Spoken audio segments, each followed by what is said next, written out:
ఇక నమస్తే తెలంగాణకు సంబంధించిన కొన్ని హెడ్లైన్స్ అనేది చూద్దాం. ఇక జిల్లాలోనూ కూల్చివేత, మూసీలో ఎరిగీత, ఉన్న మకాన్ ఊడిగట్టే సర్కార్, మూసీ తీరంపై బుల్డోజర్ దౌడు చేయిస్తున్నారు. ఇక సర్కార్ పాలమూరు తరహాలో మరిన్ని జిల్లాలో కూల్చివేతారు.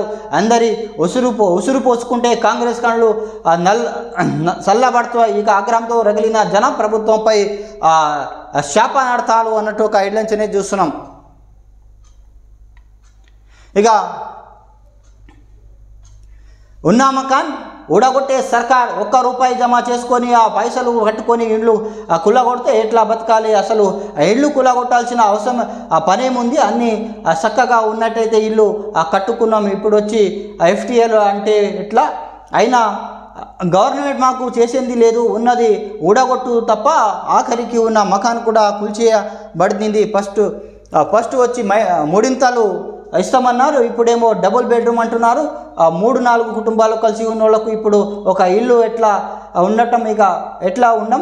ఆఖరికి అది ఇయ్యారు. ఇదంతా మమ్మల్ని మోసం చేసే ఇక్కడి నుంచి వెలగొట్టాలని చేస్తున్నారు. అయినా మా ఇల్లు మగ్గవాలే, రేవంత్ రెడ్డి మా ఇల్లు జోలికి రావద్దు, మాకైనా అయితే నీదే బాధ్యత, మాకేమైనా అయితే నీదే బాధ్యత అంటూ ముస్లిం మహిళ కేసీఆర్ నగర్ రామంతపూర్లో వ్యాఖ్యానించడం జరిగింది.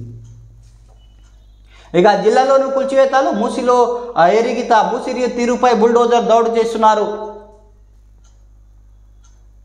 ఇక మూసీ రివర్మెట్ కింద కూల్చివేతల కోసం పురాణాపూర్లో ఇండ్లకు ఎరుపు రంగంతో మార్కింగ్ చేస్తున్న హైడ్రా రెవెన్యూ సిబ్బంది అన్నట్టు ఒక హెడ్లైన్స్ అనేది చూస్తున్నాం. ఇక సూర్యాపేట జిల్లాలో కేంద్రంలో పలు కాలనీలు ఆక్రమణలు, కూల్చివేతలు అధికారులు ఏర్పాటు చేస్తున్న గురువారం నెహ్రూ నగర్లో సర్వే కోసం వెళ్ళిన అధికారులకు స్థానికులు అడ్డుకున్న వెనక్కి పంపారు. ఇక ఇళ్ల సర్వే అంటూ వస్తే కళ్ళలో కారం కొడతామంటూ తీవ్ర హెచ్చరిస్తున్నారు మహిళలు. బ్రదర్స్ కోసమే 4th సిటీ, వేల కోట్ల కుంభకోణం, ఫార్మసిటీ ఉందా లేదా? సీఎం అన్నదమ్ములకు దోచిపెట్టే కుట్ర, భూదంతా కోసమే రకరకాల సిటీల పేర్లు. ఇక ఎకరం సేకరించకుండా 4th సిటీ కడతారా? ఫార్మసిటీ 14,000 ఎకరాలు ఉండాలి, లేదంటే ఆ భూములు రైతులకు ఇచ్చేయాలి, అందులో రియల్ దందా చేస్తే ఊరుకోం, కోర్టులకు తప్పుదో పట్టిస్తే సహించాం. ఇక కాంగ్రెస్ ప్రభుత్వానికి కేటీఆర్ హెచ్చరించారు. ఇంకా బహిరంగ లేఖ కూడా రాయడం జరిగింది. సిరిసిల్ల జిల్లా కొదురుపాక పాఠశాలలో ప్రారంభించిన చిన్నారులు స్కూల్ బ్యాగులను అందజేస్తున్న కేటీఆర్. ఫార్మసిటీపై ప్రభుత్వం స్పష్టమైన ప్రకటన చేయాలని, అది ఉంటుందో లేదో చెప్పాలని BRS working president KTR demand చేశారు. ఫార్మసిటీ హైకోర్టు వాస్తవ పరిస్థితులను తెలియజేయాలని కోరారు. అలా చేయకుంటే అది ముమ్మటికి చీటింగ్ కిందకు వస్తుందని, అలాంటి నేరానికి పాల్పడుతున్న రాష్ట్ర సర్కార్ తగిన గుణపాఠం చెప్పాలని హెచ్చరించారు. కేవలం తన సోదరుడు అనయులకు వేల కోట్ల రూపాయలు చేకూర్చి కుంభకోణంలో భాగం రేవంత్ రెడ్డి ఇదంతా చేస్తున్నారని కేటీఆర్ ఆరోపించారు.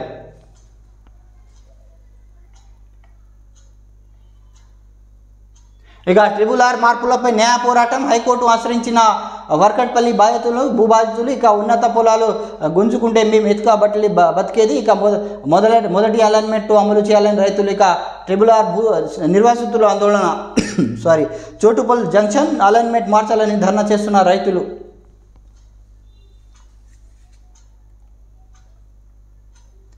ఒరుగల్లు టూరిజానికి బొగ్గు మసి, రామప్ప వద్ద మైనింగ్ పెనుముప్పు, రామప్ప చెరువు, కోటగళ్ళు, లక్నవరం, మేడారంపై ఓపెన్ కాస్ట్ ప్రభావం. ఇక ఇప్పటిదాకా ఎటు చూసినా ఆహ్లాదకరం.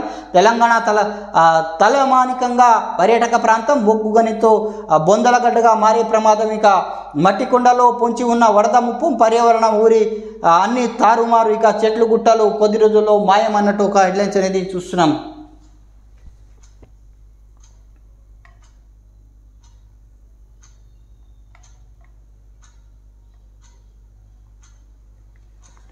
ఇక సహకార డైరీలకు సమాధి, హైదరాబాద్లో పాల మార్కెట్పై ఆధిపత్యాన్ని హెరిటేజ్ యత్నం, సర్కారు ప్రోత్సాహంతో ప్రాంతాలు పెట్టుబడులు, రాష్ట్రంలో డైరీలు మనుగొడిగే ప్రమాదం. ఇక శ్వేత విప్లవానికి బాటలు వేసిన కేసీఆర్ ప్రభుత్వం, స్వరాష్ట్ర రైతులు పుట్టి ముంచుతున్న రేవంత్ సర్కార్. ఇక 1 లీటర్కు 4 నుంచి 7 వ్యత్యాసం. ఇక అదే ధర సేకరిస్తే రాష్ట్ర పాడి రైతుల తీవ్ర నష్టం.